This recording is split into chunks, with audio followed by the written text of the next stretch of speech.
Gravando, então, a partir de agora, vamos começar, né? Ter aula em janeiro é difícil, né? Porque, assim, sei lá, acho que o meu condicionamento, pelo menos para mim, meu condicionamento do meu corpo é de ter férias em janeiro, pelo menos alguns dias. A gente já teve um descanso relativo aí, né, no final do ano. Vamos encarar aí, temos mais 2 meses pela frente, a gente termina esse semestre. E tem muita coisa interessante para ver, né? Nós vamos ver algumas coisas novas hoje, acho que vai ter algumas coisas novas, então, novas em relação assim, né?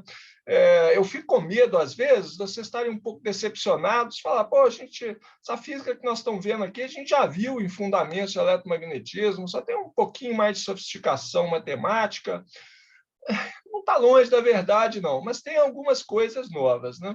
Eu já prometi várias vezes para vocês que o curso de Eletro 2 é uma outra história, né? Aí é novidade o tempo todo. Tá? Então, se vocês puderem fazer, tiverem oportunidade, façam, porque é um curso interessante. Mas hoje a gente já vai ver aqui algumas coisas novas. Vou começar a compartilhar minha tela. Share aqui. Então, né, tá, vocês devem estar vendo aí, é a nossa 18ª aula, sem contar a aula 0 lá de introdução. A gente vai ver uma interpretação dessas densidades de carga ligadas. Vocês vão lembrar disso, daqui a pouco eu lembro o que é isso, que a gente viu na última aula, né, do ano passado. O vetor D, que não deixa de ser uma novidade, elétricos lineares também. Então, tem coisas novas, tem coisas interessantes nessa aula. Mas eu vou começar lembrando, não, assim, a gente ficou aí 20 dias, não, acho que foi de 20 dias, quase 3 semanas parado. Então, temos que reavivar a memória e lembrar do que a gente estava vendo, né, nessas últimas aulas do ano passado. A gente estava estudando o efeito de campos elétricos, o que acontece quando você aplica um campo elétrico num material isolante. E eu estou chamando esses materiais isolantes de dielétricos, né? É um nome técnico, digamos assim, né? Um nome elegante para um material isolante. Materiais em que eu não tenho cargas livres. As cargas elétricas que eu tenho nesses materiais, elas existem, elas estão lá. Ele, em geral, é neutro, né? Eu tenho um número igual de cargas positivas e cargas negativas, o material é eletricamente neutro, mas existem cargas nele. Só que elas são presas, elas não podem se mover livremente, como acontece em um condutor. Né? Mas quando eu aplico um campo elétrico nesse material, vou começar a escrever, né, em vez de ficar só falando, né? Então a gente está estudando materiais dielétricos, né? Esses materiais. E quando eu aplico um campo elétrico em um material dielétrico, vou colocar meu material aqui, né, com formato qualquer, isso aqui é o meu dielétrico, né? O que acontece? Esse campo elétrico externo ele faz basicamente 2 coisas. Aplicação de campo elétrico externo, tá? Criado uma outra fonte que não é essa aqui, desse material aqui, em um dielétrico. Basicamente, eu faço 2 coisas. Esse campo elétrico ele vai dar uma esticada nesses átomos, moléculas que fazem que constituem, né, o meu material dielétrico. O campo elétrico faz uma força sobre as cargas positivas, que é para um lado, e faz uma força sobre as cargas negativas, que é no sentido oposto. Então, meus átomos e as moléculas, como se elas dessem uma esticadinha assim, né? Eu crio momentos de dipolo elétrico no meu material, eu induzo momentos de dipolo elétrico. Então, esse primeiro efeito, que acontece em qualquer material, né? É uma indução de momentos de dipolo. As cargas, elas continuam no mesmo lugar, elas se mexem um pouquinho, né? E esse pouquinho é um pouquinho mesmo. Acho que a gente chegou a fazer a conta assim, de quanto que a carga mexe, é dimensão atômica, né? Mesmo com um campo elétrico forte. Bom, então eu vou ter a criação aqui dentro desse meu material, né? As cargas elétricas vão para um lado, para onde vão as cargas elétricas? Vão na direção do campo elétrico. Cargas elétricas vão para um lado, cargas negativas vão para o outro lado. Né? Eu tenho momentozinhos de dipolo elétrico, né? Em todo o meu material, todos os pontos do material. Mas tem um segundo efeito que vai ocorrer se eu tenho, já no meu material, se eu já tenho momentos de dipolo naturais dele. Assim, eu posso ter moléculas que têm um momento de dipolo elétrico. Né? O exemplo mais clássico disso é a água. Né? A água tem um momento de dipolo elétrico intrínseco nela. E quando você aplica esse campo elétrico externo, né, você vai tender a girar esses momentos de dipolo naturais, né, tendendo a alinhar eles com o campo elétrico externo. Então, o segundo efeito é isso, torque sobre momentos de dipolo que, porventura, já existem no material, nesses momentos de dipolo que eu estou chamando de naturais. Esse torque a gente chegou a calcular, é uma coisa, N, o torque N é o momento de dipolo natural que o material tem, P, produto escalar com o campo elétrico externo. E essa indução de momentos de dipolo aqui, para campos elétricos que não sejam muito altos, o momento de dipolo induzido, P induzido, ele é proporcional ao campo elétrico externo. Ele é uma constante, esse alfa aqui, que a gente chama de polarizabilidade do meu átomo, da minha molécula, né, vezes o campo elétrico externo aplicado. Bom, esses dois efeitos, né, em alguns materiais só vou ter o primeiro, né, em outros materiais vou ter os dois. Mas esses dois efeitos, o resultado deles é o mesmo. Eu tenho uma polarização no meu material. Os dois efeitos implicam um aparecimento, uma polarização do material. Eu tenho momentos de dipolo induzidos no meu material ou que são alinhados na direção do campo elétrico, e, portanto, tem um momento de dipolo que aparece lá. A gente definiu a grandeza polarização, que é um P maiúsculo, isso aqui é um P maiúsculo, como sendo o momento de dipolo induzido no material pelo campo elétrico externo, o momento de dipolo que eu tenho, momento de dipolo, por unidade de volume. As unidades, isso aqui são óbvias, né? Unidade de momento de dipolo, que a gente sabe quanto que é, né? Unidades de carga vezes unidade de distância. O momento de dipolo é carga vezes distância. Momento de dipolo por unidade de volume é o que a gente chama de polarização do material. É uma grandeza macroscópica, né, que eu meço macroscopicamente, a gente já vai falar sobre isso, né, e que, em geral, é uma função da posição. Então, ele depende da posição R', né, dentro do meu material. Lembra que a gente está reservando esse R', né, para indicar uma posição dentro do meu material. Isso facilitar a nossa conversão.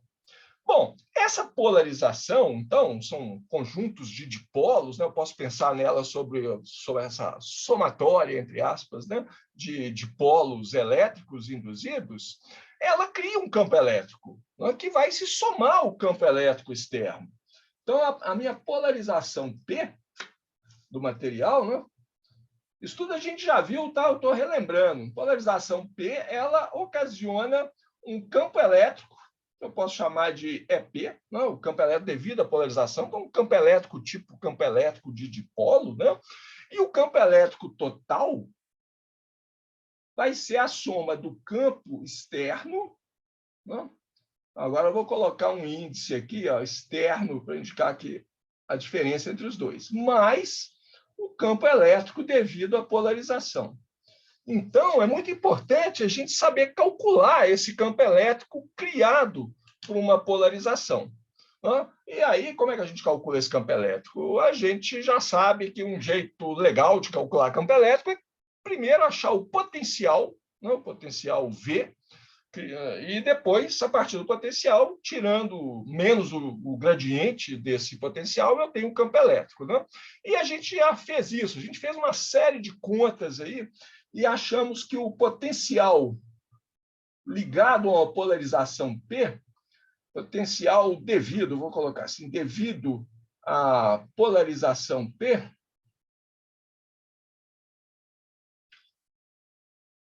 é um V vou colocar índice, não, é o potencial, né? O V, que numa posição R qualquer, olha, a gente fez um tanto de contas para chegar nesse resultado, não vou fazer de novo, não, tá? Está lá, só para lembrar. A gente chegou numa coisa assim.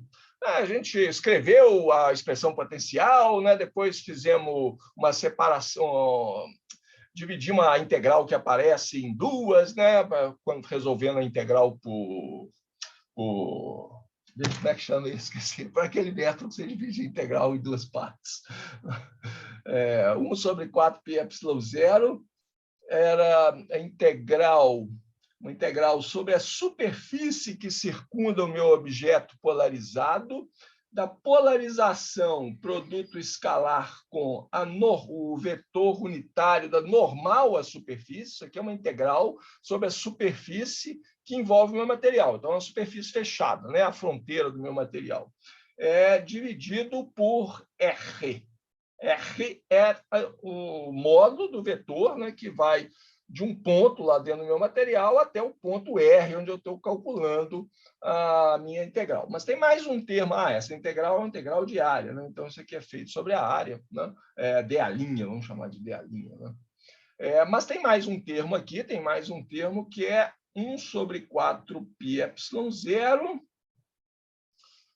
por partes, lembrei, a gente chegou nesse resultado resolvendo a integral por partes. Aos poucos, o cérebro começa a funcionar. 1 sobre 4πε0, integral sobre o volume total do meu objeto, né? Então, estou integrando sobre todo o volume do objeto. Vou deixar esse sinal menos aqui dentro. Menos o divergente da polarização, né? Dividido de novo por esse R, né? Que é a distância de um ponto lá dentro do meu material até o ponto R, onde eu estou calculando o potencial, e essa integral é sobre o volume, né? De tal linha, então. Aí, o que a gente fez? A gente definiu, né? A gente olhou para isso aqui e falou, olha, isso aqui parece, essa primeira integral parece o potencial devido a uma densidade superficial de carga. Uma densidade superficial de carga, σb, né? Que, por definição, é P polarização, produto escalar com a normal à superfície. Então, tem que fazer o produto escalar da polarização com a normal à superfície em cada ponto. N chapéu, vetor unitário dessa. Né?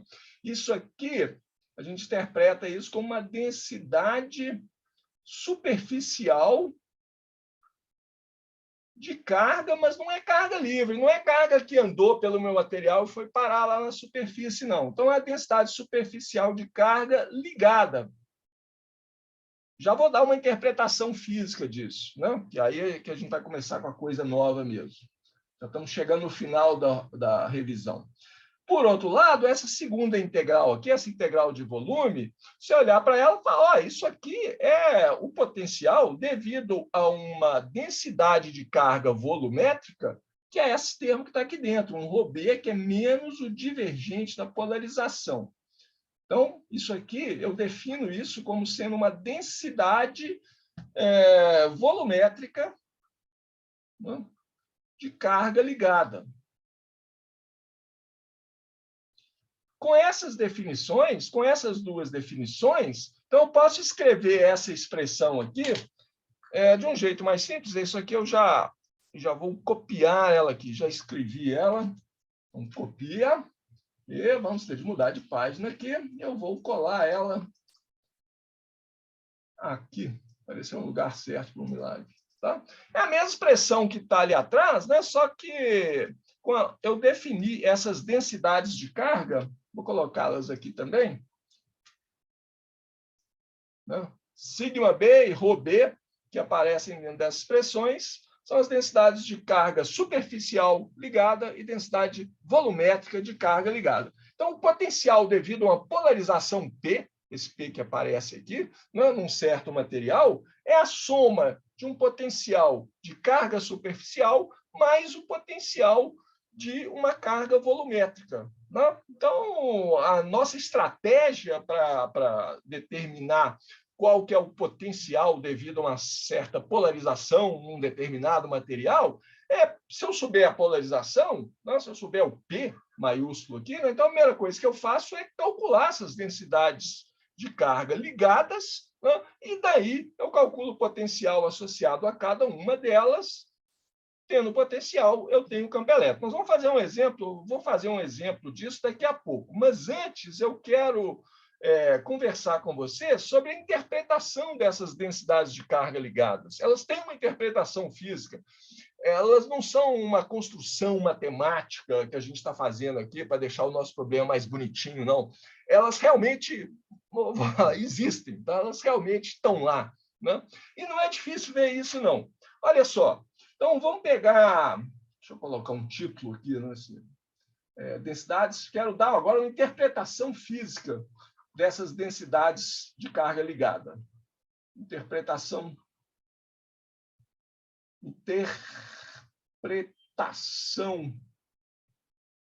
física. O que são essas coisas, né? As densidades de carga ligadas. Eu acho que não é difícil ver, não. Mas vamos ver.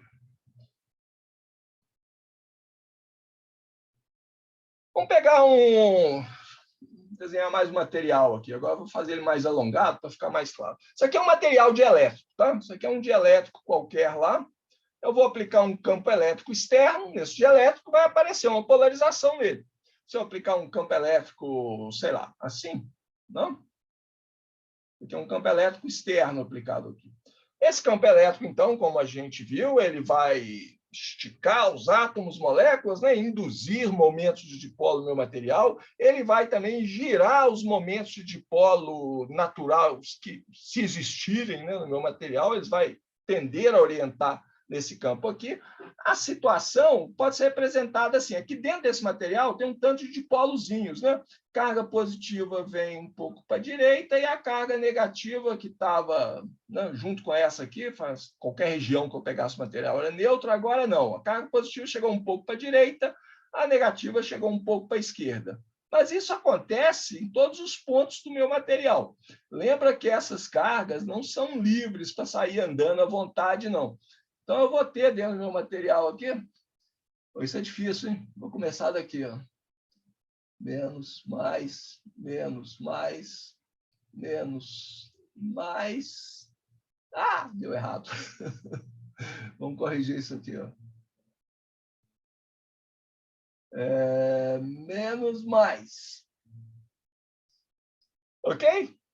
Cada ponto do meu material eu tenho um dipolozinho induzido. Não? Lá dentro do meu material, se eu circular uma região aqui, lá dentro do material tem esse aqui mais, menos, mas esse menos aqui vai estar do lado desse mais, não? Esse menos aqui está do lado desse mais, esse menos está do lado desse mais, mais e menos. Aqui dentro, não?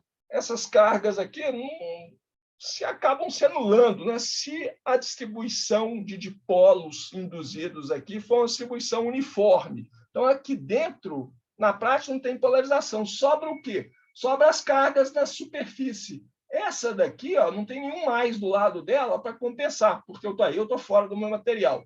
Essa positiva aqui, né, na outra extremidade, não tem nenhum menos aqui do lado de fora para compensar ela, né, porque aí eu estou do lado de fora do material. Então, na prática, eu tenho aqui uma carga mais que nessa superfície aqui e uma carga menos que distribuída nessa outra superfície, na superfície oposta do meu material.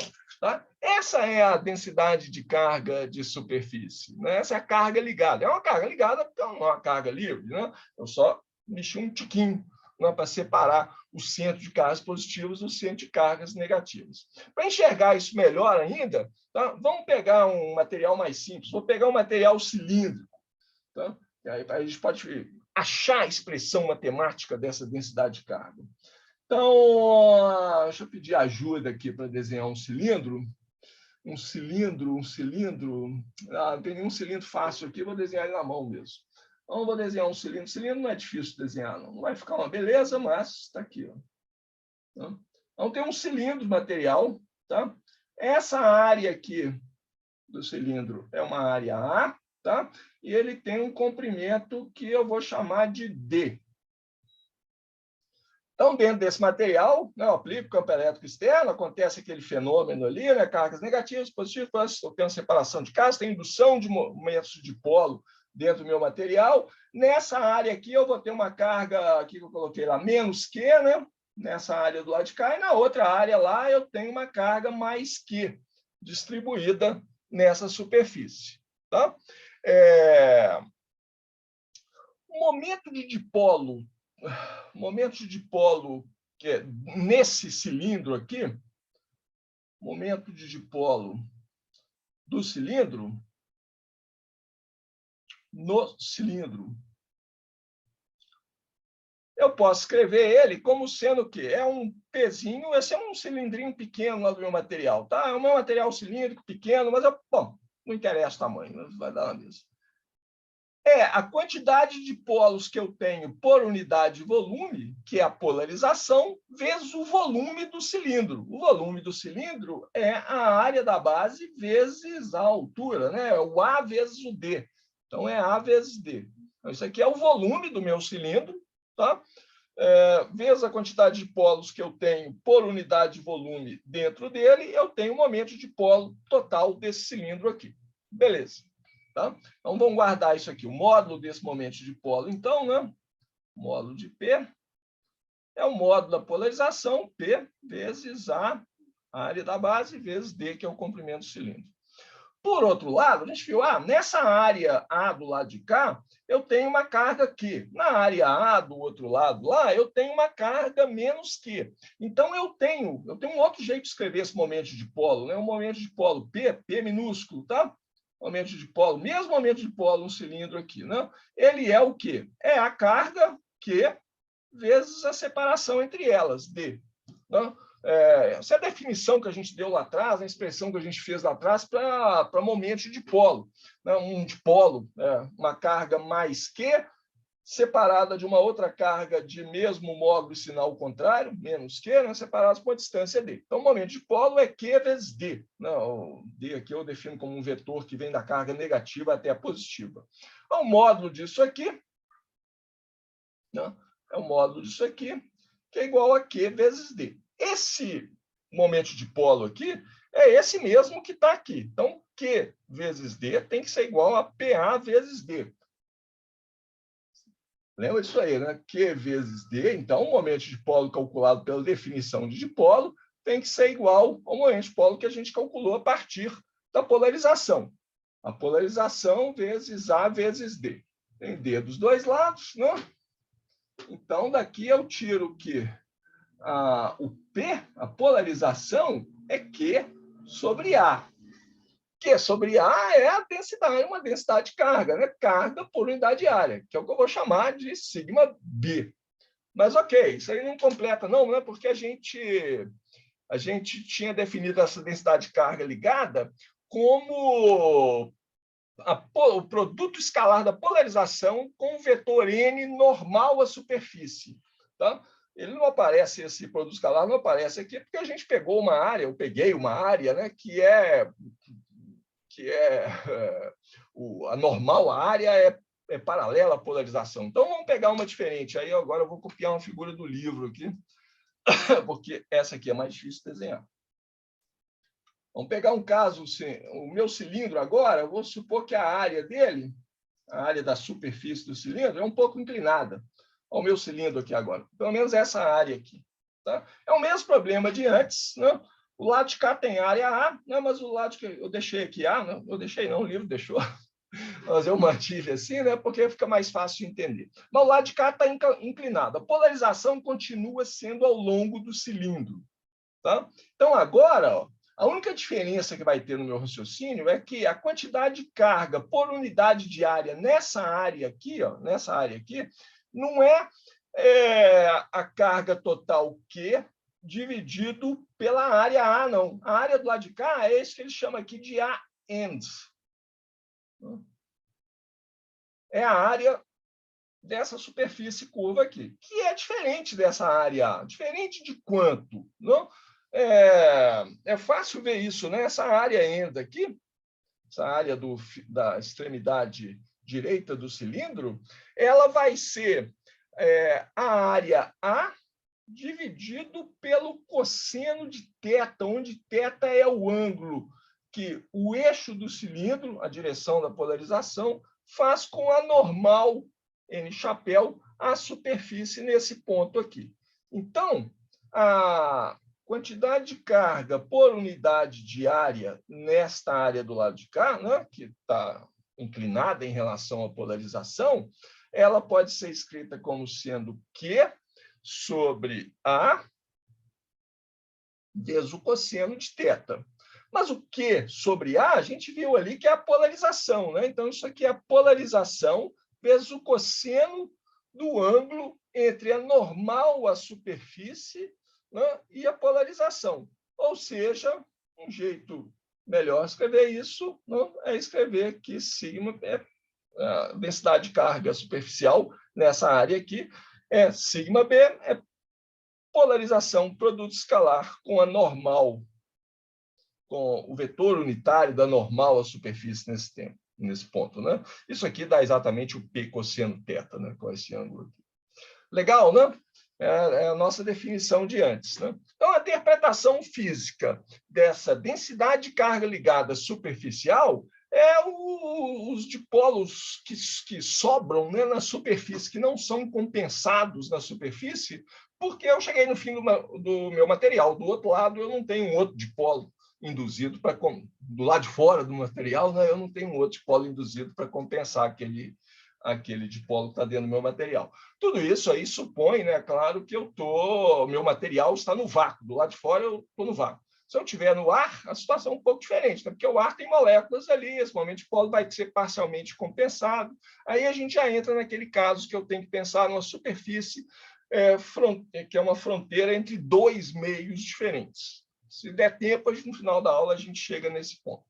Ok, mas então, a gente viu então a densidade, a interpretação física, né? E chegamos na expressão matemática que a gente tinha antes, né? A gente tirou essa expressão matemática aqui antes, olhando para essa equação que a gente deduziu para o potencial causado por uma polarização P. A gente identificou, esse termo aqui, ó, é o potencial devido a uma densidade superficial de carga P escalar N, né?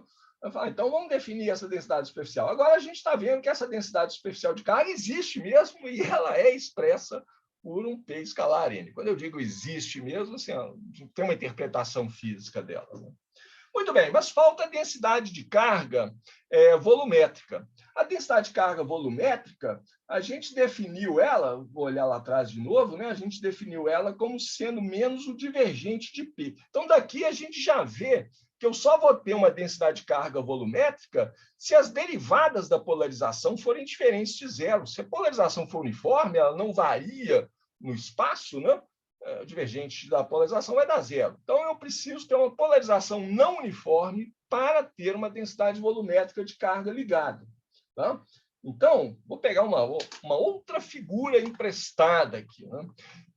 Uma figura do livro, copiar essa de cá com o número da figura, para vocês poderem se localizar, se vocês estiverem acompanhando pelo livro também. A figura 4.14.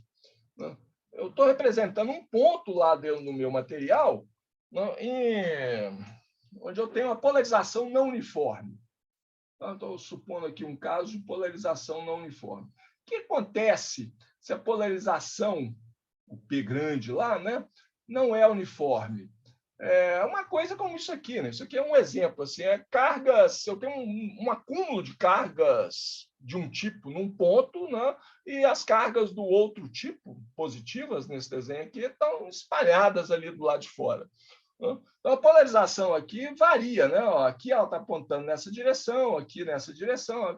Nesse exemplo aqui, ela está apontando na direção radial, né? Então, ela varia no ponto do espaço. O divergente de P aqui é zero. Desculpa, o divergente de P é diferente de zero, né? Isso leva, então, a um acúmulo de carga em pontos do material. Ou seja, de novo, falando desses acúmulos de carga, né? De novo, falando nesse exemplo aqui, o que aconteceu aqui? Nessa região aqui, circundada por esse círculo, né? Por essa superfície aqui, não precisa ser um círculo, não, tá? Para a gente fazer a nossa conta aqui. Nessa região aqui, ó, saiu carga positiva daqui de dentro e ficaram as cargas negativas, tá? Então, aqui dentro dessa região, né? Nessa região aqui, eu tenho uma quantidade de carga que é negativa, né? Uma carga menos Q, que é... Ok, vou deixar menos Q aqui. que é a integral. Eu não vou deixar menos que, não, porque eu quero escrever ela em termos da densidade de carga, que é um ρ, né, quantidade de carga por unidade de área que eu tenho aqui, integrado sobre o volume, esse volumezinho que eu estou olhando aqui.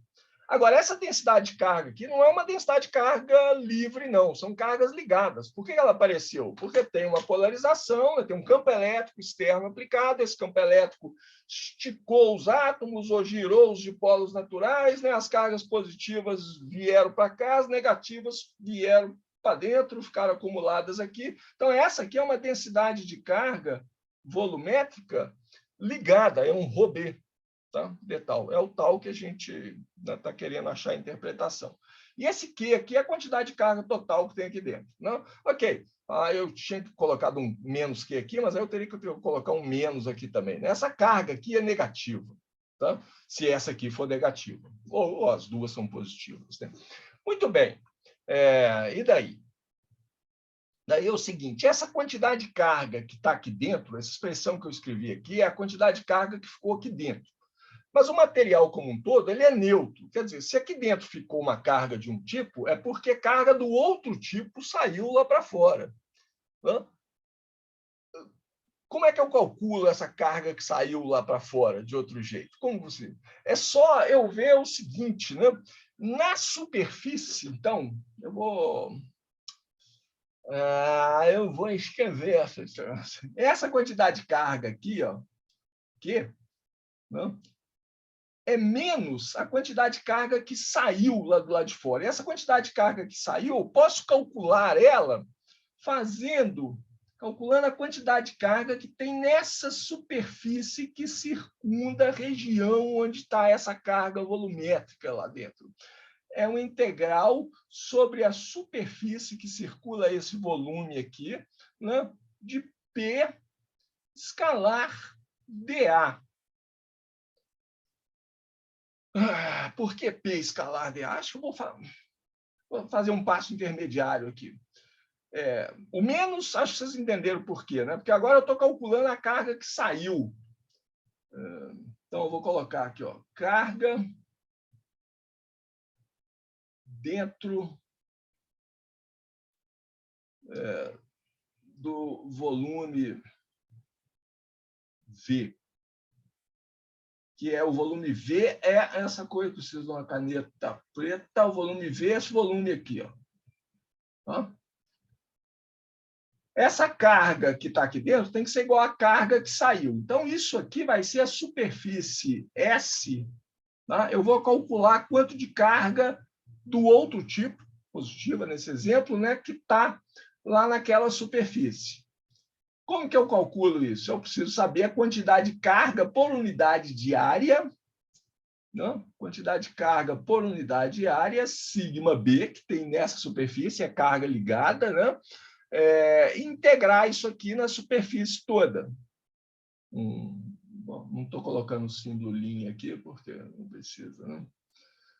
O menos é porque isso aqui é a carga que saiu. Né? A carga que ficou lá dentro tem que ser igual à carga que saiu, que é a carga com o sinal contrário.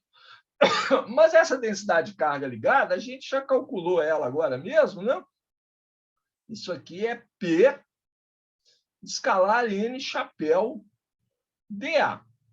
Ora, N chapéu dA é o vetor dA, né? O vetor dA é o vetor de módulo dA perpendicular à superfície em cada ponto. Né? Então, isso aqui é menos a integral sobre a superfície fechada, menos de P escalar dA. Lembram do teorema do divergente? O teorema do divergente me diz que a integral sobre uma superfície fechada de um vetor qualquer, P, polarização no nosso caso aqui, isso aqui é igual a integral sobre o volume circundado por essa superfície do divergente daquele vetor lá. Eu transformo a integral de área em uma integral de volume, ou vice-versa. Né? Então, essa integral de P escalar dA que está aqui é igual à integral sobre o volume do divergente de P. Então, eu tenho que a carga Q, que saiu dessa região aqui, que saiu desse volume, a carga que está lá na superfície que circunda o volume, né? Uma carga ligada, ela é menos a integral do divergente de P de tal. Certo, né? P menos, esse menos aqui, né? E essa integral P escalar dA eu substituí pela integral de volume. Bom, esse Q aqui é igual àquele Q ali, né? Então, essa carga que está dentro do volume é igual à carga que saiu do volume com o sinal trocado. Ou seja, vou levar essas duas expressões lá. Essa integral aqui tem que ser igual a essa integral aqui. Né? A integral da densidade volumétrica de carga ligada, né? Integrada no volume todo. Eu estou olhando ali. Tem que ser igual à integral, passar o sinal menos lá para dentro. Integral sobre o mesmo volume, de menos o divergente da polarização integrado naquele volume todo. De tal. Essa igualdade vale qualquer que seja o volume, né? Então os integrandos têm que ser iguais, ou seja, a densidade de carga volumétrica é menos o divergente de P, que é a mesma expressão que a gente chegou antes, olhando para a cara do potencial criado por uma polarização P e reconhecendo um dos termos daquele potencial como sendo potencial criado por uma certa densidade volumétrica de carga, que a gente falou, olha, se eu tiver uma densidade volumétrica de carga, se eu escrever uma densidade volumétrica de carga com menos o divergente P, né, esse termo que está lá, né, vamos olhar ele, né, esse termo aqui, ó, voltando lá atrás, esse termo aqui, né, se eu chamar isso aqui de ρB, esse segundo termo aqui da expressão para o potencial devido à polarização P, esse segundo termo é o potencial de uma densidade ligada de carga volumétrica, ρB menos divergente P. Agora, a gente chegou na mesma expressão, mas simplesmente através de argumentos físicos. O que eu fiz de novo, em resumo, né, sem fazer a matemática toda? Eu olhei para uma região do material e falei, olha, se a polarização não é uniforme, eu vou ter acúmulo de carga de um tipo num ponto material e a carga do outro tipo ela saiu, ela está aqui em volta, né, dessa carga desse tipo aqui. Calculamos a quantidade de carga desse tipo, que tem que ser igual à quantidade de carga do outro tipo com sinal trocado. Nesse cálculo aqui, a gente chegou nessa expressão, que é a mesma expressão que a gente tinha, né, a gente tinha achado antes. Então, olha, está aí uma interpretação da densidade de carga ligada superficial e a densidade de carga ligada volumétrica, tá? Espero que isso tenha ficado claro, né? Porque é uma coisa bonita de ver, né? Como que essa polarização ela mexe com as cargas ligadas no material, mexe um tiquinho, o suficiente para criar um momento de dipolo, pequenos momentos de dipolo microscópicos, né? Que o efeito combinado daquilo cria uma polarização no material, que cria um potencial que dá origem a esse campo elétrico da polarização. Então, vamos fazer um exemplo. Eu peguei o exemplo mais simples aqui do livro, que é o exemplo 4.2 do livro. Vou copiar a figura dele aqui.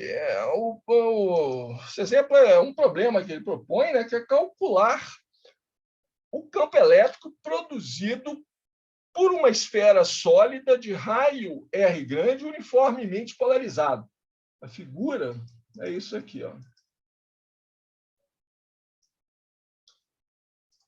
Então, o que é o problema? Eu tenho uma esfera dielétrica, né? Feita de material dielétrico, esfera dielétrica de raio R grande, uniformemente polarizada. Não vou escrever isso tudo, não. Vou escrever com polarização,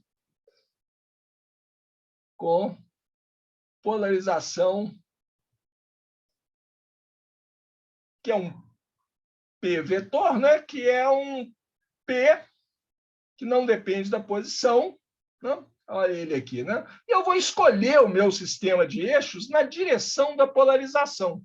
Posso colocar meu sistema de eixos onde eu quiser, né? Então eu coloco o eixo Z na direção da polarização. Polarização P está aqui, né?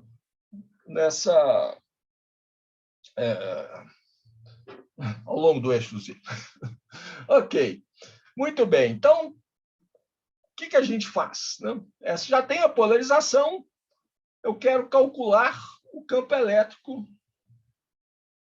Calcular o campo elétrico E produzido por essa polarização, produzido por essa situação aqui.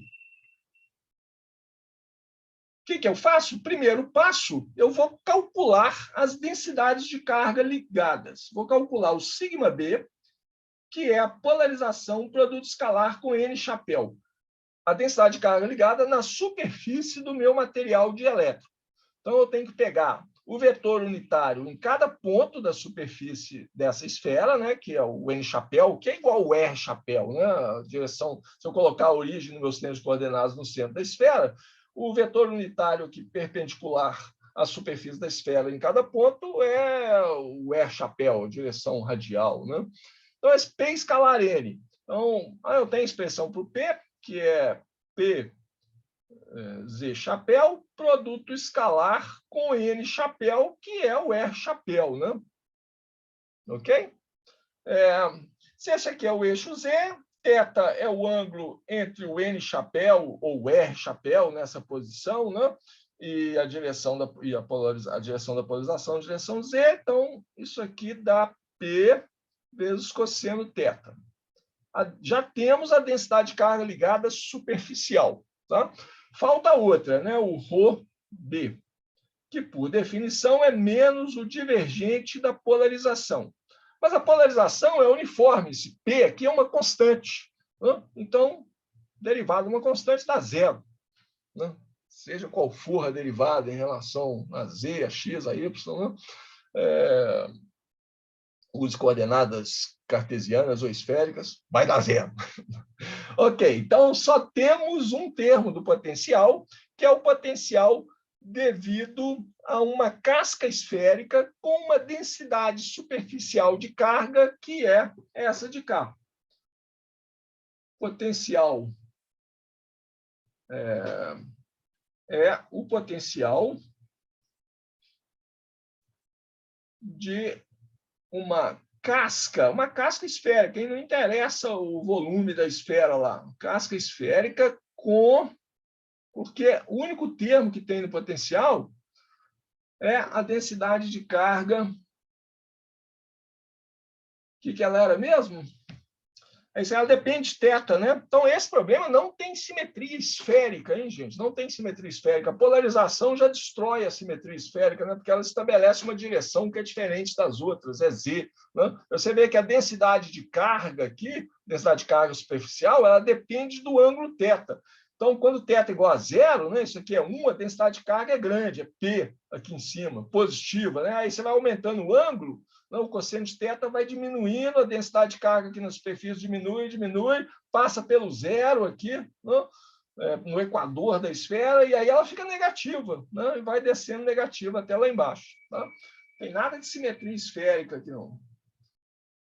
A densidade esférica, a densidade de carga é σB, que é uma função de θ. Tá? Ok, se eu falar, então agora eu tenho que resolver isso aqui, né? O potencial, todo o potencial é 1 sobre 4πε0, né? A integral sobre a superfície da esfera, a integral sobre a superfície fechada, né? Desse σB aqui, que é uma função de θ, né? dA sobre R, onde R é um ponto, é a distância até o ponto no qual estou calculando o potencial, né? Eu ia definir esse R aqui, não defini, né? R menos o R'. R' marca a posição lá na esfera, né? E o potencial está sendo calculado num ponto V de R. Nessa altura, todo mundo já decorou esse R aqui, né? E cuidado para não confundir isso. Olha, não precisamos fazer esse cálculo, não. Tá? Se a gente quiser fazer, a gente faz, mas esse cálculo já foi feito. Cálculo dessa integral que está aí. Cálculo já foi feito lá atrás no livro. Eu não lembro se a gente fez ou não. Eu acho que a gente fez. Cálculo já foi feito no exemplo, lá no capítulo anterior, onde a gente estava estudando potencial, né? O exemplo 3.9. As equações que a gente precisa As equações são a 3,86 e 3,87. Essas equações me dão qual que é o potencial, que é uma função da distância e do ângulo θ, né, quando eu resolvo essa integral aqui. A solução, se vocês olharem lá, isso aqui dá sigma, densidade de carga, que no nosso caso é um sigma B de θ, né, dividido por 3ε0 vezes R, se eu estiver dentro da esfera, para R menor ou igual a R grande. E se eu estiver fora da esfera, esse potencial já foi feito antes, tá? Não vou fazer de novo.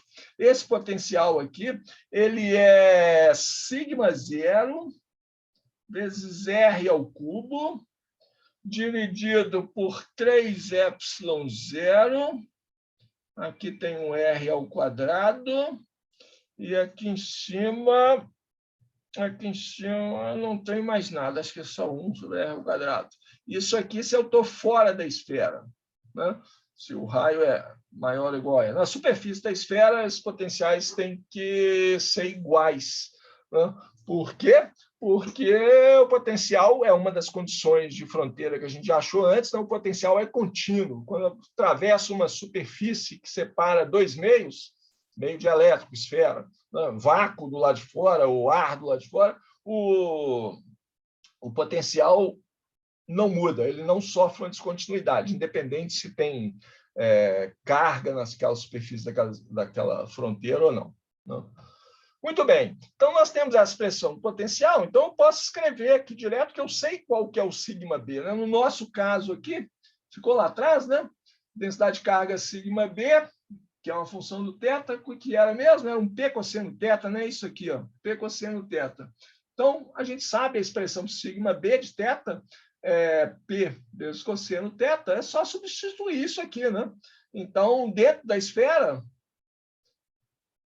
eu tenho que o potencial é igual a densidade de carga, P cosseno θ, vezes R.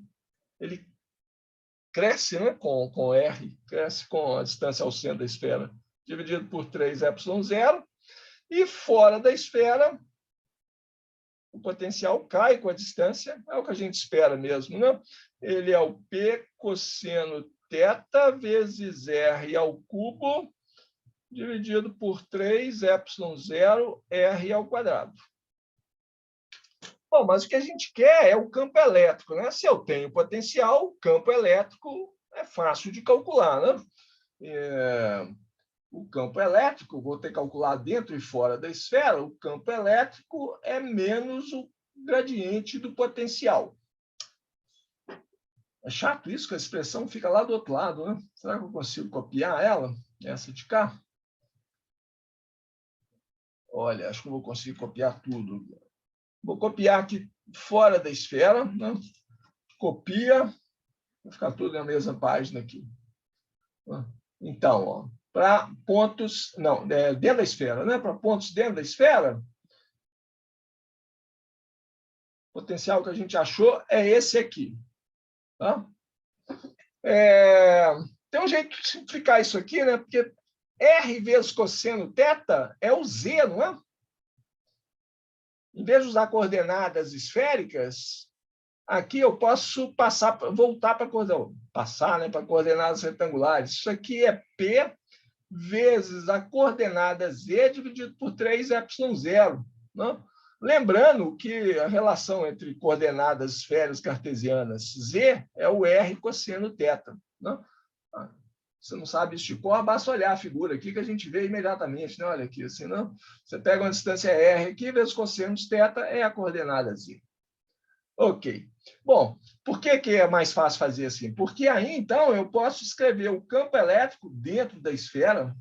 Né? Dentro da esfera, o campo elétrico vai ser menos o gradiente do potencial, e eu só tenho dependência no potencial ao longo da direção Z, né? P é um constante, 3ε0 constante, só tenho dependência na direção Z, então o campo elétrico vai estar na direção Z dentro da esfera e é menos a derivada disso aqui. É constante o campo elétrico dentro da esfera. Ó. Derivada disso aqui dá P sobre 3 ε0 na direção Z.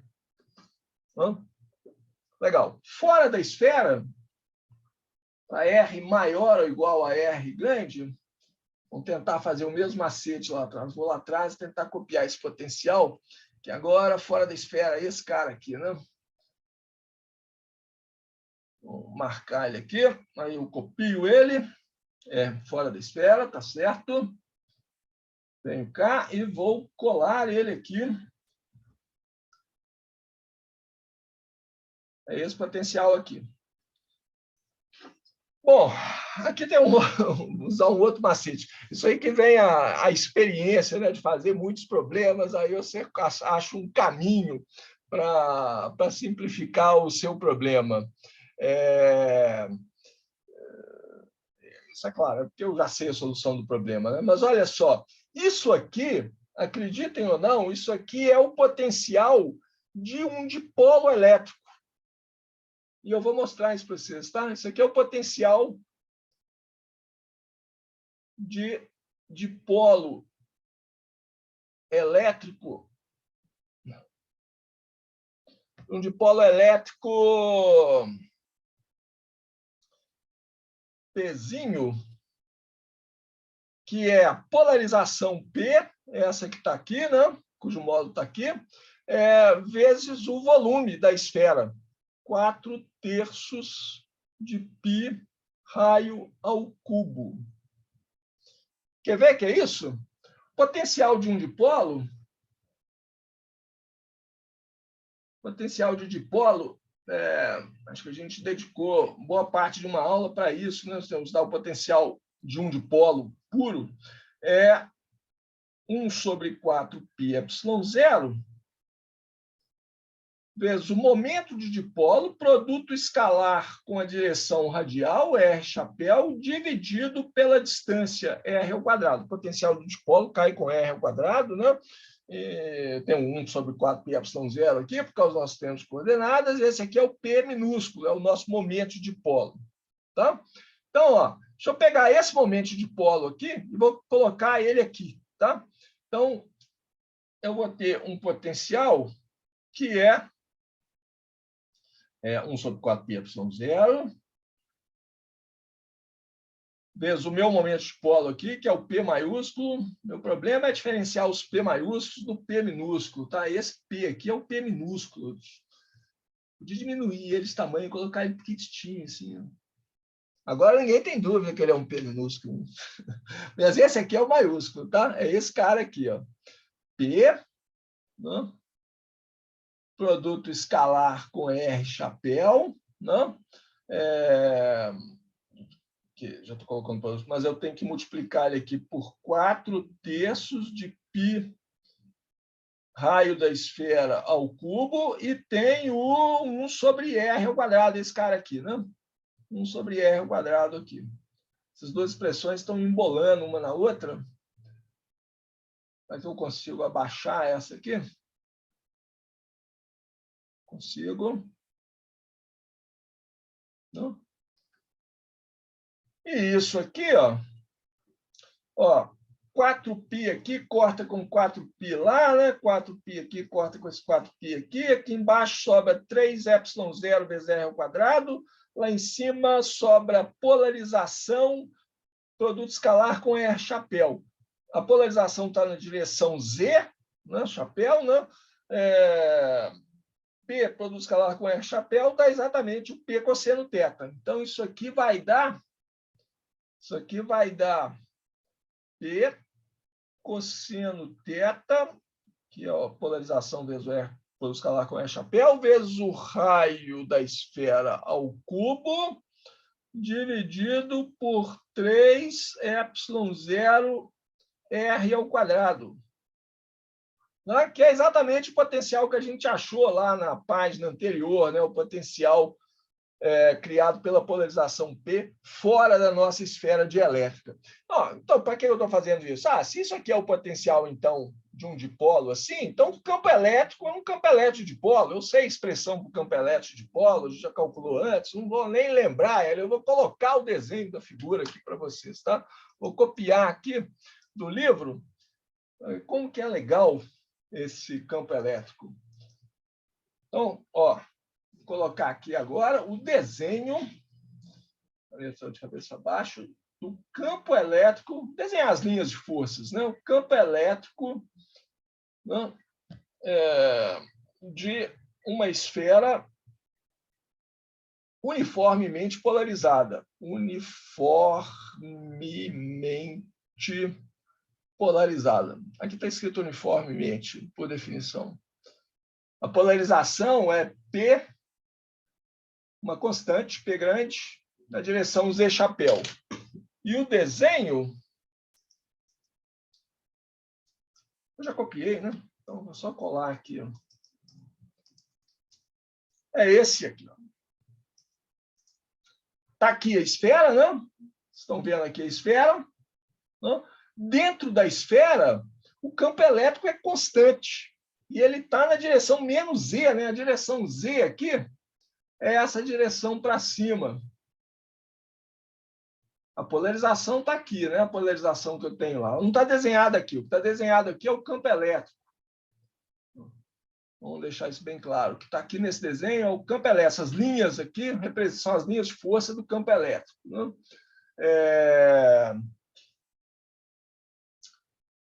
Então, polarização, a gente tinha achado que dentro da esfera, o campo elétrico, a gente tinha achado dentro da esfera, o campo elétrico era constante, né? Cadê ele aqui? Está aqui, ó. P, 3E0, Z chapéu. Esqueci do sinal menos. Vocês têm que me chamar a atenção. Esqueci desse sinal menos aqui. Eu tirei a derivada do Z, mas não coloquei o sinal menos. Então, está na direção menos Z chapéu e o módulo é P constante dividido por 3ε0, que é o que a gente está vendo aqui na figura, né? O campo elétrico está na direção menos Z chapéu, dentro da esfera, né? E é uniforme, é o mesmo, em todos os pontos dentro da esfera. Do lado de fora da esfera é um campo elétrico de polo, ele sai da carga positiva e volta na carga negativa. Né? Que carga positiva? Só a gente lembrar que a carga que está aqui é a carga ligada, né, superficial. É o sigma B que a gente calculou também, onde que ele está. O cálculo do sigma B está em algum lugar por aqui, mas a gente calculou ele mesmo, foi nessa página aqui, né? O sigma B, está aqui, ó. É P cosseno θ. Então, vamos escrever ele aqui do lado da figura para a gente entender melhor a figura. P cosseno θ. P é uma constante. Então, é aquela história que eu falei antes, né? A carga ligada, a densidade de carga ligada na superfície, ela varia com θ. Ela é grande e positiva aqui em cima, né? No polo norte da esfera, aqui ela é positiva. E ó, as linhas de campo saindo da carga positiva, tanto fora quanto dentro da esfera. As linhas de carga, as linhas de força do campo elétrico, as linhas do campo elétrico, né, saem da carga positiva, né? E elas vão chegar na carga negativa. Aqui embaixo, o cosseno θ é negativo, né? Passa pelo zero aqui, né? Quando θ é igual a π sobre 2. θ é o ângulo eixo Z, né, gente? Então, aqui é π sobre 2. Aqui a densidade de carga na superfície é zero. Aqui ela é negativa. O cosseno de θ aqui é negativo. Né? E aqui eu tenho linhas de força chegando.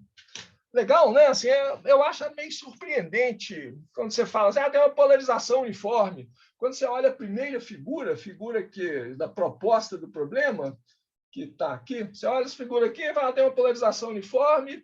Vocês enxergam de cara que o campo elétrico vai ser uma coisa desse tipo aqui? Bom, hoje eu enxergo porque eu já fiz o problema, então eu sei qual vai ser o resultado, né? Mas, assim, de cara, eu não diria que isso é óbvio, não. Se for, parabéns para vocês, que vocês estão com uma intuição física boa. Né? Antes da gente prosseguir, deixa eu chamar a atenção de uma coisa aqui. Assim, é uma conversa que a gente já teve antes. Né? O campo elétrico real, o campo elétrico de verdade no interior do dielétrico, Não é esse que aqui que está mostrado nessa figura, não. Não é isso que a gente está vendo aqui, não. Né? O que eu quero dizer é o seguinte, né? Se você tiver dimensões atômicas, você consegue. Esse é o Capitão Átomo, né? Conhecem o Capitão Átomo, um super-herói que reduz para o tamanho de um átomo? Né? Ele fica do tamanho de um átomo e entra lá dentro do meu material medindo o campo elétrico. O que o Capitão Átomo vai ver? Ele vê o campo elétrico variando, assim, variações gigantescas, né? Quando ele sai do núcleo de um átomo e vai se afastando do núcleo, o campo elétrico muda, aí ele passa de um átomo para o outro. O campo elétrico tem variações imensas, né? Ao passar de um átomo para o outro. O que a gente está calculando aqui não é esse campo elétrico, não é o campo elétrico real, né, microscópico, atômico, dentro do meu material. Nós estamos calculando, nós estamos numa escala de tamanho aqui que eu gosto de chamar de mesoscópica. Né? A gente está fazendo uma média sobre um volume no interior do meu material que engloba milhões de átomos. Né? Então, assim, é um tamanho que é pequeno o suficiente para que eu possa usar noções de infinitesimal, fazer integrais, né? Sem os matemáticos pularem, né? Bater a cabeça no teto, mas, ao mesmo tempo, eu tenho que lembrar que eu não estou calculando lá em nível atômico mesmo, não. Estou calculando um campo elétrico médio. E médio significa que estou fazendo uma média sobre um volume interno que engloba pelo menos alguns milhares de átomos. 1 milhão, assim, tá de bom tamanho. Tá? Então, é uma conversa que a gente já teve algumas vezes, mas é sempre bom lembrar disso. Eu acho que tem tempo a gente seguir em frente e ver uma coisa legal aqui agora. Vamos expressar a lei de Gauss em um meio dielétrico. Outra coisa agora, né? Tópico 2 da aula. Eu quero olhar como que fica a lei de Gauss, né, em um meio dielétrico. Vocês estão achando estranho essa frase? Vocês têm razão. A lei de Gauss ficou do mesmo jeito. O divergente, vou colocar a lei de Gauss, né, na forma diferencial. O divergente do campo elétrico é ρ sobre ε0. Isso é uma lei universal, vale no vácuo, vale em qualquer material. Tá? Densidade de carga é ρ, então o divergente do campo elétrico é ρ sobre ε0. Ponto. Só que agora é conveniente a gente, se a gente tiver no interior de um dielétrico, é conveniente a gente dividir essa densidade de carga volumétrica aqui em duas partes. Uma parte que são as cargas livres, as cargas que podem se movimentar à vontade. Não? Pô, estou no interior de um dielétrico. Fala, não, são cargas extras que eu coloquei no material, isso que eu chamo de carga livre. Tá? Eu coloquei algumas cargas extras lá. Não são cargas induzidas pela aplicação de um campo elétrico externo. Eu vou separar a minha densidade de carga ρ, a densidade de carga que entra aqui na lei de Gauss, é a densidade de carga total. E é conveniente separar ela numa densidade de cargas que eu estou chamando de livre, ρ, índice livre, e uma densidade de carga ligada, aquele ρB que a gente calculou lá. Esse livre aqui não é bem livre, né? Porque se é um dielétrico, eu coloquei carga nela, ela vai ficar colada no ponto que eu coloquei. Não? Mas eu estou querendo diferenciar entre carga extra que eu coloco no material, carga que eu controlo diretamente. Né? Eu pego as cargas aqui, coloco elas aqui no meu dielétrico.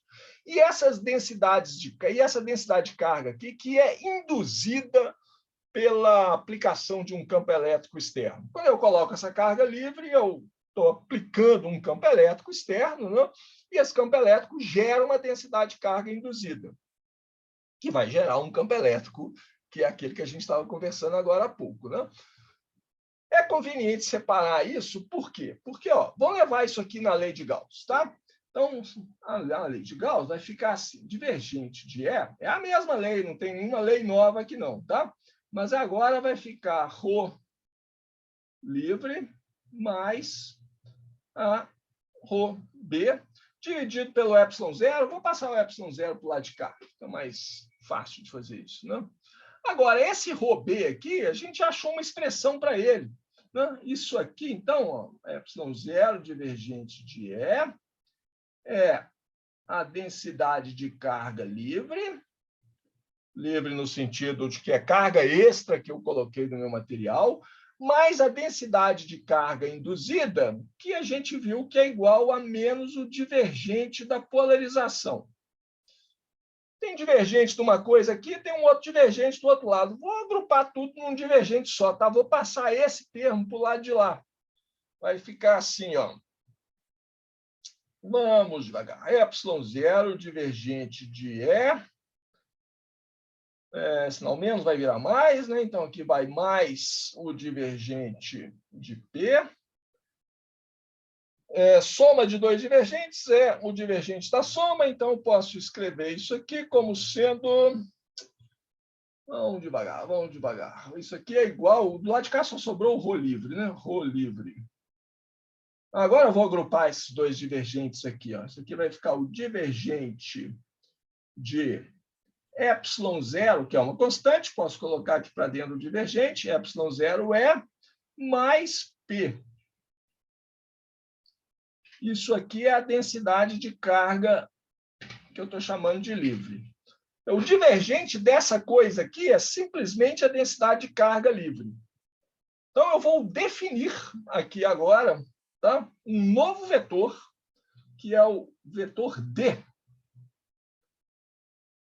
Tem gente que chama ele de deslocamento, vetor deslocamento, e daí a razão do nome D. Né? Deslocamento eu não acho um bom nome, não. O que é que está deslocando aqui? É o campo elétrico. Né? Não é o campo elétrico, é o ε0 está sendo deslocado pela polarização, se vocês quiserem. Tá? Mas não é um bom nome, eu concordo. Tá? Então, eu chamo ele só de vetor D. O vetor D, por definição, é a constante ε0 vezes o campo elétrico, tá? Mais a polarização. Tá? Então, com isso aqui, né, eu posso escrever a lei de Gauss de uma forma bem sintética. Ó, a lei de Gauss eu tinha colocado dessa forma, divergente dessa coisa aqui, que agora a gente definiu como B, é o ρ livre, ou seja, a lei de Gauss vai ser escrita assim, o divergente do vetor D é a densidade volumétrica de cargas livres. Olha, isso não é uma lei nova, tá? Não estou falando que é uma nova lei de Gauss, é a lei de Gauss que você deve usar na presença de dielétricos, não. É a mesma lei de Gauss de sempre. Isso aqui é só uma forma conveniente de escrever ela. Por que conveniente? Porque essas cargas que eu estou chamando de livres, né, essa densidade de cargas volumétricas ρ livre, ela é a carga que a gente controla no sentido, a gente controla diretamente, né? A densidade de carga que eu coloco no material. Eu pego aqui, tenho aqui a minha caixinha de cargas, eu vou pegar esse tanto aqui de cargas positivas, esse tanto de cargas negativas, vou colocar nessas posições aqui do meu material. Então, eu sei quanto que é a densidade de carga livre. A outra parte da densidade de carga, né, lembra que a densidade de carga total, vou colocar alguns lembretes aqui, a densidade de carga total, que é o que entra na lei de Gauss, é essa densidade que a gente está chamando de ρ livre, mais as cargas que são induzidas pelo próprio campo elétrico. E essas cargas, esse ρB aqui, eu tenho que calcular quanto que é. Né? Eu tenho, esse campo elétrico provoca uma polarização, essa polarização é tanto, dada essa polarização, aí eu sei calcular esse ρB, é menos o divergente da polarização. Mas primeiro eu preciso calcular a polarização. Então, essa aqui, ó, essa carga aqui, ela aparece no material elétrico de uma forma indireta, devido ao campo elétrico que eu apliquei nele, o campo elétrico que está lá, né? Que pode ser o campo elétrico criado pela introdução dessa densidade de cargas livres. Então, é uma forma conveniente de trabalhar com a lei de Gauss, que, em geral, a gente sabe disso aqui, mas não é uma lei nova. Tá? Bom, posso colocar ela na forma integral também, né? Todo mundo sabe fazer isso nesse momento aqui. Não vou fazer, não. Se não sabe, você tem que quebrar a cabeça e fazer. Mas eu falo o que é, né? Você tira a integral, faz a integral no volume do objeto, né, dos dois lados, integral do volume aqui, integral do volume ali, usa o teorema do divergente, essa integral do divergente de D vira a integral do vetor D sobre a superfície que envolve o volume, e a integral sobre o volume todo desse ρ livre me dá a quantidade total de carga livre. Quer dizer, tem essa equação aqui, ó. Na forma integral, essa equação vai ficar assim, ó. É a mesma equação, né? Só que num outro formato. A gente pode chamar isso de lei de Gauss na presença de dielétricos, mas, repito, mais uma vez, até se descansarem, isso aqui não é uma lei nova, uma equação nova. É só uma forma conveniente de escrever a lei de Gauss, né, quando eu tenho dielétricos, porque a lei de Gauss é expressa em termos dessas cargas que eu estou chamando de livres, né, que são cargas que, em geral, a gente conhece. Gente, ó, cuidado para não misturar o vetor D com o campo elétrico. São dois animais completamente diferentes. Tá? Olha só, o vetor D, a definição dele está aqui em cima. Eu não estou só... ele é o campo elétrico multiplicado por uma constante que tem unidades, ε0 tem unidades, mais a polarização.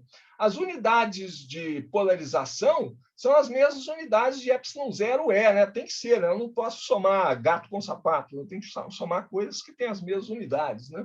Então, ε0E, vocês podem conferir aí, coloca as unidades de ε0, coloca as unidades do campo elétrico, né? No sistema universal Sistema Internacional de Unidades, nós vamos ver que são as mesmas unidades de polarização. Unidade de polarização é fácil, né?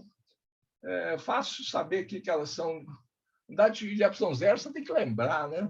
Uma unidade, ó, colchete é unidades de P, unidade de P é unidade de momento de polo, né, por unidade de volume. É a definição de polarização, né? O momento de polo por unidade de volume. No Sistema Internacional de Unidades, o momento de polo é carga vezes uma distância. Então, são coulomb vezes metro. E volume é em metro cúbico, né? No Sistema Internacional de Unidades. Então, isso aqui dá coulomb por metro quadrado. São as unidades de polarização, que são as mesmas unidades de ε0 desse campo elétrico. Fica aí para vocês conferirem. Então, isso aqui são unidades de polarização e a mesma unidade do D, né? Isso aqui é a unidade do vetor D, tá? Que é diferente das unidades de campo elétrico, né? Claro. As unidades de campo elétrico, posso acabar descobrindo as unidades do ε0 aqui. Unidade de campo elétrico eu sei de cor, né? É volt por metro, que é a mesma coisa que Newton por Coulomb. E Newton a gente sabe, né? Em um Sistema Internacional de Unidades é quilograma vezes metro por segundo ao quadrado, e tem esse Coulomb aqui, ó. Olha a unidade de campo elétrico, quilograma vezes metro por Coulomb por segundo ao quadrado. É completamente diferente de Coulomb vezes metro Coulomb dividido por metro quadrado. Não tem nada a ver. Tá? Então, são duas coisas, campo elétrico e vetor D, são duas coisas completamente diferentes. Tá? Não confundir um com o outro, não somar um com o outro, a não ser que você multiplica o campo elétrico por ε0, aí eles ficam com as mesmas unidades. Né? Tem mais uma diferença importante, que é o seguinte: a gente está trabalhando na eletrostática. Né? Na eletrostática, eu não tenho nenhuma carga se movimentando, até agora a gente não colocou nenhuma carga para se movimentar. E aí, uma das equações básicas que a gente tem é que o rotacional do campo elétrico é zero. E isso, rotacional do campo elétrico ser zero, isso implica que a gente pode escrever o campo elétrico como sendo o gradiente de uma certa função escalar, que a gente chamou do menos o potencial, né? Então, o fato do rotacional do campo elétrico ser zero me permite definir o potencial V, que tem as conveniências que a gente já conhece. Agora, o rotacional de D, em geral, ele é diferente de zero. Olha só o rotacional de D. Vou usar a definição. Né? O rotacional de D é ε0, que é uma constante, vezes o rotacional do campo elétrico, mais o rotacional da polarização. Isso aqui é zero, dentro da eletrostática, mas o rotacional da polarização Se a polarização não for uniforme, isso aqui, em geral, é diferente de zero. Diferente de zero em geral. Ok, vai ter casos, né, como aquele exemplo que a gente acabou de fazer, que a polarização era uniforme, aí o rotacional da polarização era zero, né? Então o rotacional do D seria zero também, a gente poderia definir um potencial lá para calcular o vetor D, tá? Mas, em geral, não.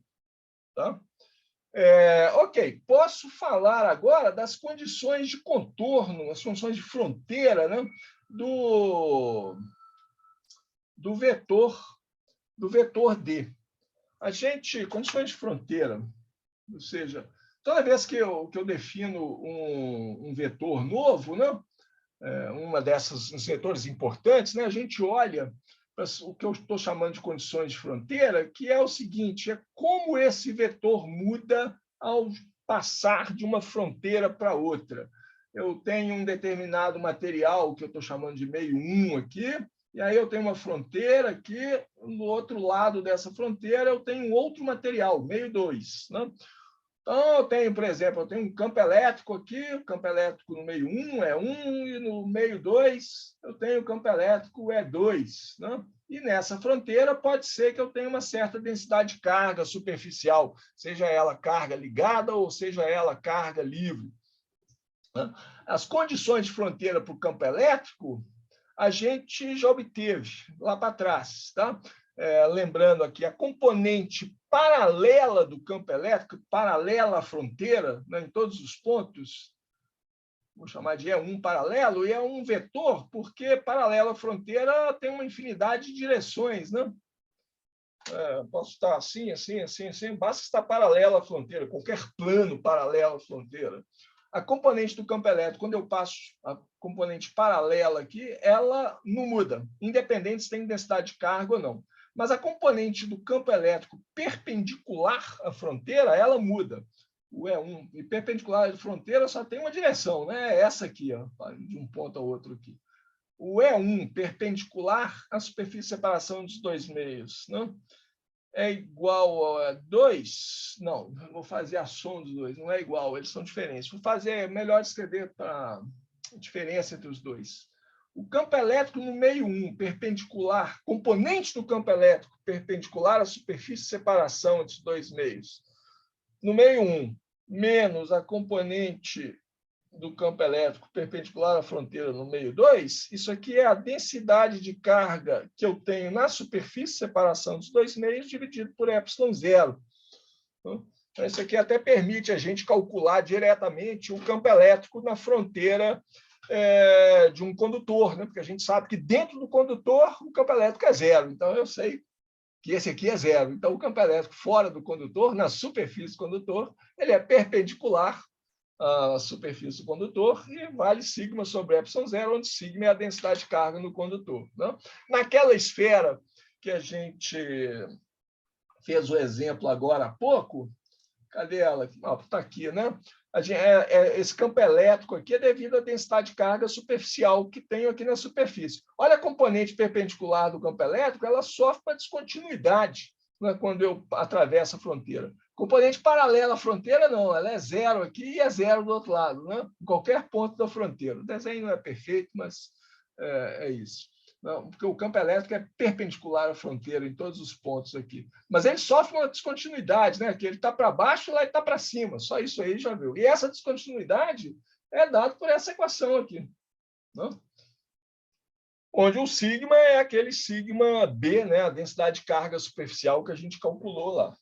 Bom, eu posso deduzir as condições de fronteira para o vetor D. É importante a gente fazer isso se a gente estiver trabalhando com o vetor D. Então, aqui eu vou ter um certo D, né? E D1. Né? E aqui embaixo eu vou ter um D2.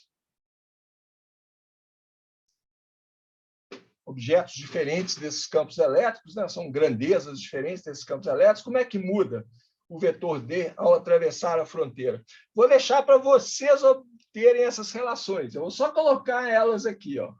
O componente do vetor D perpendicular à superfície no meio 1 menos a componente perpendicular no meio 2 é igual à densidade de cargas livres que eu tenho na fronteira. Não depende da densidade de carga ligada que existe aqui, só da densidade de carga livre.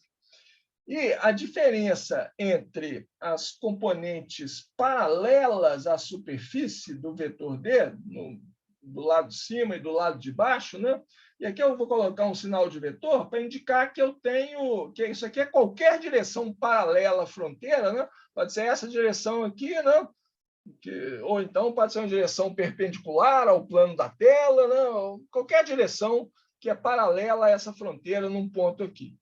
A diferença entre essas duas componentes é P1 paralelo menos P2 paralelo. Vou colocar P a polarização, né?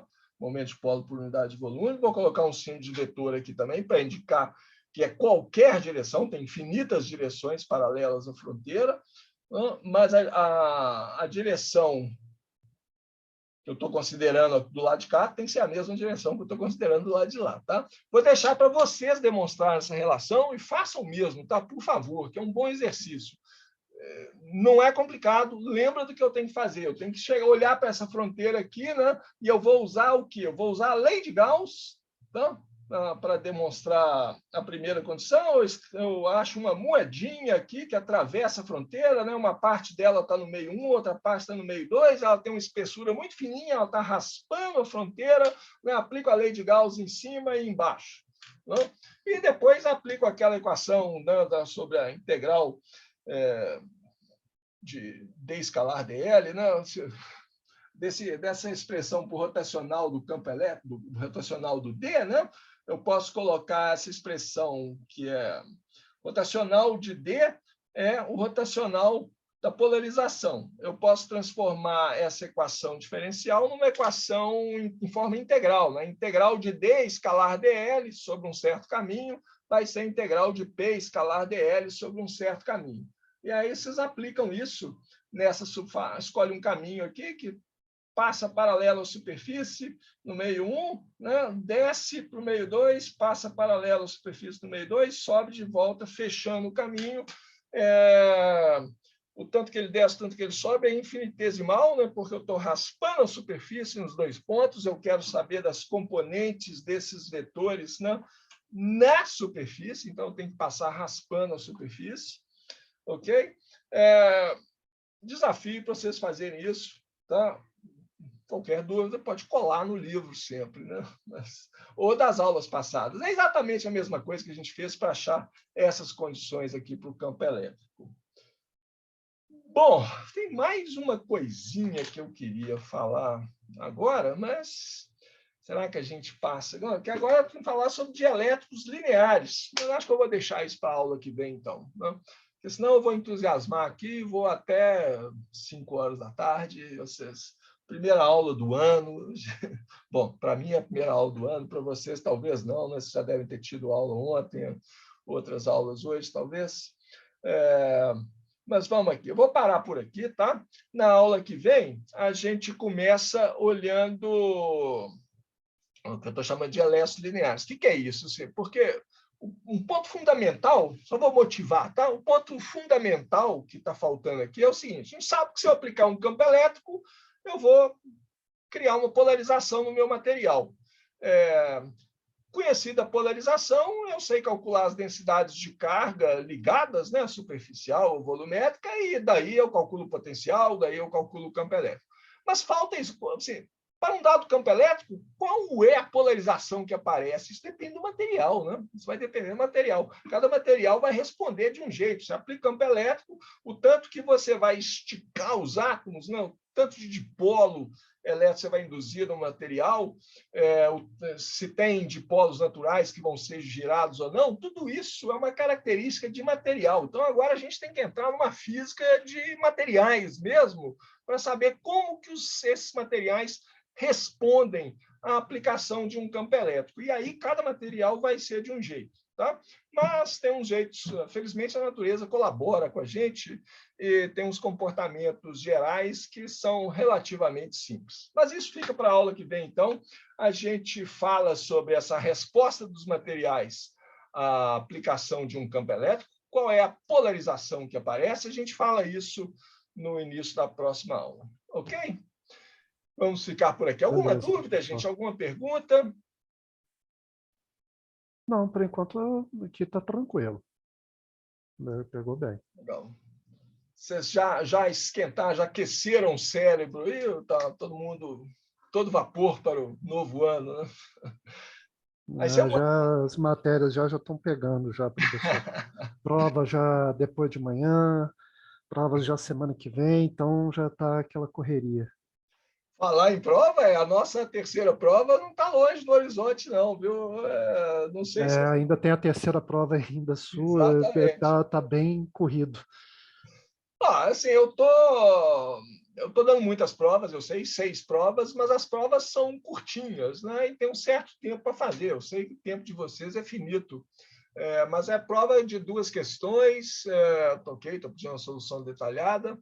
Então, eu espero não estar sobrecarregando demais vocês. Eu prefiro o esquema de dar mais provas, né, porque aí mantém todo mundo ocupado o tempo todo, estudando. Assim. O negócio nem é assim, tá sobrecarregando e tal, aqui é normal mesmo. O negócio é que a gente se sobrecarrega além das outras matérias, né? Então vem uma prova, vem outra prova, então assim, a somatória disso tudo que é o ponto. Tem uma filosofia que tá aqui no nosso sistema de ensino que eu não concordo de jeito nenhum. Assim, o número de matérias é gigantesco. São tantas matérias que o tempo para você estudar é pequeno, porque a maior parte do tempo você está assistindo aula, aí sobra pouco tempo para estudar. Uma coisa assim que eu levo muito em mente. 600 anos de história de física, vamos colocar assim por alto, não se cabe em 6 meses. Ok, é um jeito de colocar isso que deixa a gente falar, tão ruim assim não. Eu não sei, às vezes eu acho que a gente podia ir um pouco mais rápido. Você vê assim, esse curso aqui. Bom, vocês pensam nisso, depois vocês me contam, assim, mas uma das coisas que eu gostaria de tentar, né, usando vocês como cobaia, não vocês, mas outros alunos que vieram no futuro, assim, corta o curso de Fundamentos de Eletromagnetismo, entra direto nesse curso aqui de eletromagnetismo. Né? Eu não sei se isso daria certo, né? Você precisa de ter uma certa vivência com integrais, com operações com vetores, né? que eu não sei se isso funcionaria bem ou não, né? Mas a gente ganharia O muito tempo. negócio é o pré-requisito mesmo, professor. Esse é o problema. Aí Pois será que arrebenta. precisa do pré-requisito? Será que precisa do fundamento de eletromagnetismo para fazer eletromagnetismo? Ou será que pode cair? Aí vira uma discussão boa, falando bem a verdade. Vira uma É discussão difícil. boa. Isso Alguns vão são... ter uma opinião contrária do senhor. Eu, assim, eu até vejo com bons olhos, né? Mas, é claro, com algumas ressalvas. Algumas coisas realmente é necessário estar com o curso de fundamentos de eletro. Não tem dúvida que você ir mais devagar, né? A gente vai numa espiral, né? Você estuda eletromagnetismo lá no 2º grau, aí você dá uma voltinha na espiral, você sobe um passo que não é tão grande assim, fundamentos de eletromagnetismo, você aprende a mesma coisa, mas com um pouco mais de sofisticação matemática, vê uns conceitos físicos um pouco melhor, né? Você tem mais maturidade, aí você dá mais outra volta na espiral, chega aqui no eletromagnetismo, você dá mais um passinho, aí depois você vai dar um outro passo, se for para pós-graduação, vai ver teoria eletromagnética, que é a mesma coisa, com um pouco mais de sofisticação matemática, uns conceitos físicos um pouco mais elaborados. Eu não sei, não tem dúvida que ir devagar, né, você aprende melhor, você firma mais os conceitos. Mas eu acredito, é claro que depende de cada pessoa. Né? Eu acredito que tem gente que fica dormindo, porque vai muito devagar, né? Depende. Ok. Bom, nós não vamos mudar isso agora, nós vamos no nosso passo aqui. Tá? Então, essa é uma discussão longa. Né? Eu já cheguei a pensar nisso também. Eu acho que eu estou levando esse curso bem melhor do que quando eu fiz Fundeletro. Eu Não. acho que talvez se tivesse essa abordagem desse curso de Eletro 1, já de uma vez, talvez poderia ser melhor. É, acho que a resposta talvez seja assim, funciona melhor para umas pessoas, né, de um jeito, para outras pessoas funciona melhor do outro jeito. Porque assim, professor, muitas das vezes também o pessoal já chega sem muito fundamento de segundo grau, né? Ah, Porque o segundo grau foi péssimo ou veio muito de escola pública, ah. né? Meu caso foi esse, né? Então, assim, é claro Aí o que ciclo muito básico dá uma do nivelada, né, em todo mundo. isso dá uma nivelada, exato. Ah, Né? E assim, até por isso mesmo que eu vejo que muitos alunos que entram para o curso de física não têm uma preparação tão grande quanto o pessoal da medicina, que tem preparação tanto financeira quanto estrutural para isso, né? Para poder conseguir entrar para o curso de medicina. E os cursos assim mais é, vamos dizer assim, mais suburbanos, né? Vamos dizer assim, mais na periferia. você está chamando a gente de Arte. suburbano.